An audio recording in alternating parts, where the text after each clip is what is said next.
বর্তমান প্রেক্ষাপটে বাংলাদেশের অবস্থা, যত নিরীহ মানুষগুলো আছে, রিক্সা চালক, ভ্যান চালক, অটো চালক বা ফুটপাতে হকার, তাদের উপরে নির্যাতন করা হইতেছে। একটা আবার কি চিন্তা করা হয়েছে যে এই হকারটা এইখান থেকে উঠায় দিলে আর এইগুলা ভাঙিয়া ফেললে ও কি করব? একটা রিক্সাওয়ালা রিক্সা ভাঙিয়া ফেলার পর ও কি করব?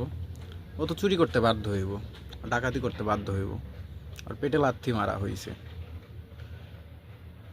বর্তমান সবাই ধইরা আইনা বসাইছে ডক্টর ইউনূস রে। ইউনূস কি করতেছে? ইউনূসের নিয়ন্ত্রণে কি দেশ আছে? না, ইউনূসের নিয়ন্ত্রণে দেশ নাই। ইউনূস দেশ নিয়ন্ত্রণ করতে পারে নাই। ইউনূসের কন্ট্রোলের বাইরে দেশ।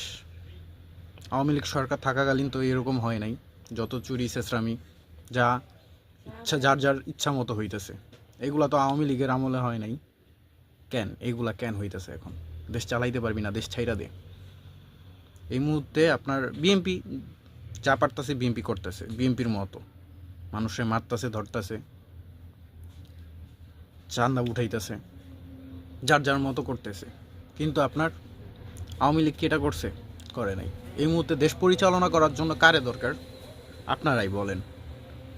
বাংলাদেশ পরিচালনা করার মতো কে? আপনারাই বলেন। এটা সিদ্ধান্ত আপনাদেরই। আমার মতে এই মুহূর্তে আওয়ামী লীগ সরকারই দরকার। আমি কোনো দল করি না, আওয়ামী লীগ না বিএনপি না, কিন্তু দেশ চালানোর মতো সক্ষমতা একমাত্র আওয়ামী লীগেরই আছে। সে খারাপ করুক, ভালো করুক, যাই করুক, দেশের করছে, কাজ করছে। দেশে এত ঝামেলা ছিল না উনি যখন ছিল, বাট এখন নানান ঝামেলা, পদে পদে ঝামেলা। এই মুহূর্তে আওয়ামী লীগ সরকার দরকার। সবাই সাপোর্ট করবেন আর ভিডিওটা সবাই শেয়ার করে দেবেন। ধন্যবাদ।